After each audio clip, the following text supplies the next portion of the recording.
Bien-aimés, les démocentrismes, les hôtels, les liens, c'est un message dangereux. Mettre le diable au centre et que le culte tourne autour simplement de lui, qui est une créature, qui n'est pas omniprésent, ni omniscient, ni omnipotent. Et comme on est dans une culture d'arrière-plan fétichiste, et chaque fois qu'il y a un problème, on doit chercher des boucs émissaires. Et si on n'en trouve pas, on donne au diable, c'est lui qui est la cause.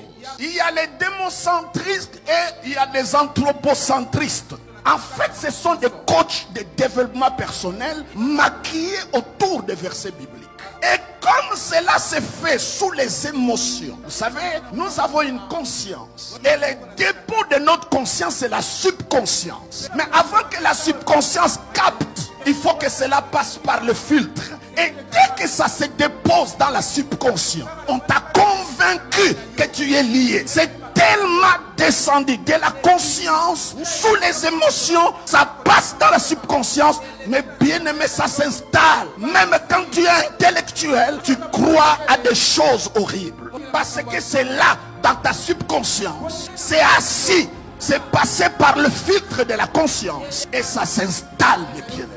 Et pour les démolir, je vais préférer quelqu'un qui est ignorant, mais quelqu'un qui a de fausses croyances. C'est comme ça la Bible dit, nous sommes prêts à punir toute désobéissance et amener toutes pensées captives à l'obéissance, pas à Christ, de Christ. On ne dit pas que nous devons amener les gens à se soumettre à Christ, à l'obéissance de Christ. Et la Bible dit, à cause de la désobéissance d'un seul, le péché et la mort règnent. À cause de l'obéissance d'un seul, la justice règne aussi. Donc c'est une question de représentants. Il faut que ces choses-là entrent en nous et que nous devenions, mes bien-aimés, nos pensées pleines de Christ. Que ta conscience devienne christique, le genre de conscience qu'avait Jésus. Que tu arrives à ce genre de conscience. Pensez donc, Jésus qui se tient et qui regarde le monde entier, il dit c'est moi qui ai le chemin. Comment quelqu'un peut avoir ce genre d'assurance, de certitude et savoir qu'il ne peut pas être contredit?